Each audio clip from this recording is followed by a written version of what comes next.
Hello, my name is Bill Conklin, and I am a clinical psychologist working at Crossroads Integrated Health.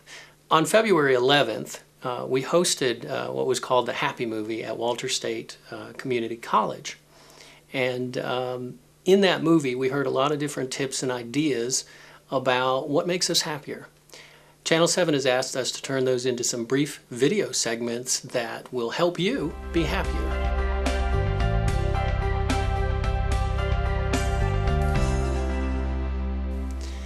Now, I think the first thing we need to do is define happiness.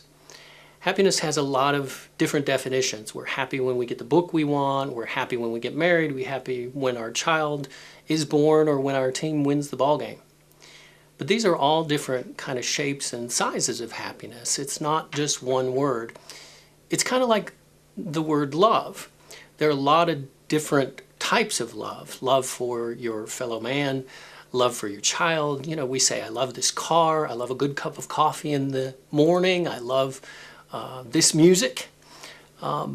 We all use the same word to describe a variety of different positive emotions.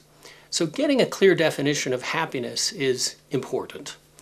Now, one kind of happiness is what they call hedonic pleasure. It's a big word that means the kind of happiness we all think about when we think about happiness.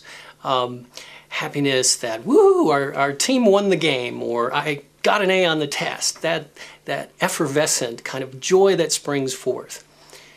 But that's not really the totality of happiness. It's impossible to maintain that peak at all times. And so we need to look at different forms of happiness. There's something called eudaimonia.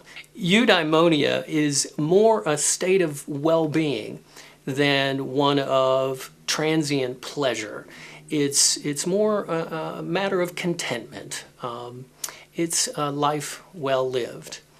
And over the course of time, we have adopted this definition of happiness as something that's more attainable, more lasting, and in many ways more meaningful. Now, for decades and decades, in fact for over 100 years, psychologists studied what was wrong with the human psyche. You know, what made us depressed, what made us anxious, what made us hear voices. All these different problems were studied very closely, and different treatment models were developed to treat various conditions. This was definitely worthwhile, and we've made a lot of advances over the last 100 years. A couple of decades ago, it finally dawned on psychologists that perhaps we should study what's right with the human psyche, more so than looking for problems and trying to bring people up from the baseline of despair to just the absence of difficulties. Positive psychology looks at taking people from more of a normal baseline and make them even happier. And the results have been profound. Happier people are more productive, they have more energy, and let's face it, they're just more fun to be around.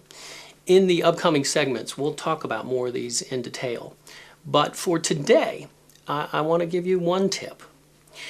Someone reminded me recently that John Lennon wrote in one of his songs, "Life is what happens when you're busy making other plans."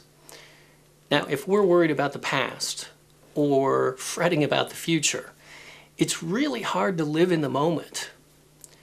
This sense of well-being, this lasting sense of happiness, really comes from being comfortable in today and appreciating what today has to offer.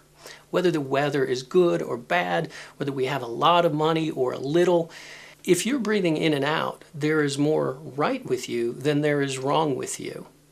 And so, in a way, to be able to live in the moment, to bring yourself in the present, and to take a look at what's good is your first step towards happiness.